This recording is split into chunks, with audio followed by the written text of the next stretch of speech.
بسم الله الرحمن الرحيم إن الحمد لله نحمده ونستعينه ونستغفره ونعوذ بالله من شرور أنفسنا وسيئات أعمالنا من يهده الله فلا مضل له ومن يضلل فلا هادي له وأشهد أن لا إله إلا الله وحده لا شريك له وأشهد أن محمدا عبده ورسوله وبعد السلام عليكم ورحمة الله وبركاته. Bienvenue dans ce dernier cours de Al-Adhan wal-Iqamah, de l'appel à la prière et de l'annonce.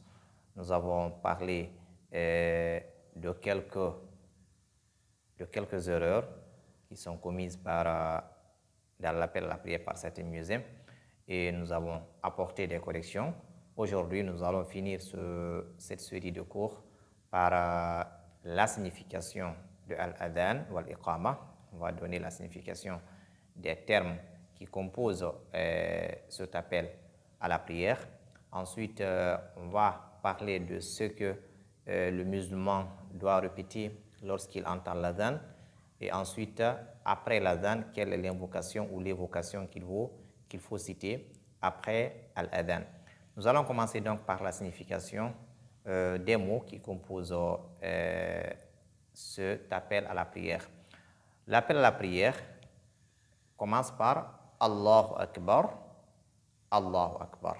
Ça veut dire Allah est le plus grand. Il est plus grand que toute chose, que tout ce qui existe. Allah subhanahu wa ta'ala, il attrape dans sa paume, c'est-à-dire par sa main, les cieux et la terre. Il met donc les cieux et la terre dans sa main. Ça veut dire qu'il est plus grand que tout ce qui existe. Quand on dit Allahu Akbar, on doit ressentir, on doit penser, on doit méditer ce sens. Allah est le plus grand. Allahu Akbar. On va donc prononcer ceci 2 fois ou 4 fois selon certains adhan. Allahu Akbar, Allahu Akbar, Allah est le plus grand. Ensuite, Ashhadu an la ilaha illallah. Ashhadu an la ilaha illallah, ça veut dire j'atteste qu'il n'y a pas de divinité sauf Allah. Nul n'a droit à l'adoration sauf Allah subhanahu wa ta'ala. J'atteste donc que seul Allah a droit à l'adoration. Et la ilaha illallah, comme nous l'avons vu dans les cours de Tawhid, a une signification, a des piliers, a des conditions, a des annulatifs. Il y a des actes qui annulent la ilaha illallah qu'on appelle nawaqid al-Islam. Donc, nous avons parlé de ces piliers, de ces conditions et de ces actes dans les cours de At-Tawhid. Donc, Ashhadu an la ilaha illallah, ça veut dire j'atteste que nul n'a droit à l'adoration excepté Allah subhanahu wa ta'ala. Donc, le muezzin va citer cela. En disant Ashhadu an la ilaha illallah, il doit méditer à cela. Il doit mettre en pratique cette parole, ne pas donc commettre du shirk. Ne pas commettre du shirk, ne pas adorer, ne pas implorer autre qu'Allah subhanahu wa ta'ala. Ensuite, il va dire Ashhadu anna Muhammadan Rasulullah. J'atteste que Muhammad est le messager d'Allah. J'atteste que Muhammad est le messager d'Allah. Ça veut dire qu'il doit être suivi, car un messager doit être suivi. Il faut donc éviter les innovations. Donc, c'est lui qui dit Ashhadu anna Muhammadan Rasulullah ne doit pas commettre de la bid'a, ne doit pas commettre de l'innovation, ne doit pas inventer dans cette religion. Il doit plutôt suivre les traces du messager sallallahu alayhi wa sallam. Méditer donc en disant Ashhadu anna Muhammadan Rasulullah, il faut méditer à cela. Ensuite, Hayya ala salah. Hayya ala salah, ça veut dire accourir vers la prière. Venez à la prière. Dépêchez-vous vers la prière. Ça veut dire Hayya ala salah. C'est pourquoi il faut bien prononcer. Il faut prononcer correctement cette expression et ne pas dire Hayya la salah. Venez, il n'y a pas de prière. Hayya la salah. Parce que ici, là, lorsqu'on dit Hayya la salah, là devient une négation. Donc, il faut dire Hayya ala salah. Venez vers la prière. Venez vers la prière. Donc, il faut aussi prononcer cela 2 fois. Ensuite, Hayya ala al-falah. Accourez vers le succès. Accourez vers la réussite. Venez vers le succès. Donc, ça veut dire Hayya ala al-falah. Al-falah, ça veut dire la réussite, le succès, qui est différent de al-fallah. Lorsqu'on met de l'accent sur l'âme, ça devient le cultivateur. Le cultivateur. Donc, c'est pourquoi il faut pas mettre de l'accent sur la lettre lam. Il faut dire hayya ala al-falah et non fallah. Hayya ala al-falah, accourir vers le succès, accourir vers la réussite. Quand il s'agit de l'appel de l'aube, c'est de fajr, on introduit as-salatu khayrun minan nawm. La prière est meilleure que le sommeil. La prière est meilleure que le sommeil. As-salatu khayrun minan nawm. La prière est meilleure que le sommeil. Ensuite, on dit Allahu Akbar, Allah est le plus grand. Allahu Akbar, Allah est le plus grand. La ilaha illallah, il n'y a de divinité sauf Allah. Nul n'a droit à l'adoration excepté Allah subhanahu wa ta'ala. Ça, c'est au niveau de Al-Adhan. Et comme nous l'avons dit, ces expressions se trouvent aussi dans Al-Iqama. Sauf dans Al-Iqama, dans l'annonce, il y a Qad qamatis salah. Qad qamatis salah, qui veut dire la prière est annoncée. La prière est annoncée, c'est-à-dire que nous sommes prêts. Nous sommes prêts à faire la prière. Donc, la prière est annoncée, Qad qamatis salah, la prière ou la prière s'annonce. La prière s'annonce. Donc, le sens, ça veut dire que il est, c'est-à-dire le moment de prier, le moment d'exécuter la prière est arrivé. Donc, ça veut dire Qad qamatis salah, la prière s'annonce ou la prière s'est annoncée. Donc, c'est un peu ça le sens de ces expressions, de ces mots qui composent Al-Adhan ou Al-Iqama. Il faut donc méditer à ce sens. Lorsqu'on fait l'appel, on doit méditer, on doit penser à ce sens. Ça va nous éviter à faire des imitations, à imiter des gens, à se faire de takalluf. Donc, lorsque tu dis Allahu Akbar, tu connais le sens, tu médites le sens. Ashhadu an la ilaha illallah, ashhadu an la ilaha illallah. Tu médites le sens. Comme ça, ça te permet de bien faire l'adhan et al-iqama sans pour autant passer à des imitations ou bien prolonger des mads, c'est-à-dire faire le takalluf. Donc, ça nous permet d'éviter tout cela, bi'idhnillahi ta'ala. La première partie. La deuxième partie, c'est qu'est-ce que toi qui entends al-adhan, qu'est-ce que tu dois dire lorsque le muezzin fait l'appel.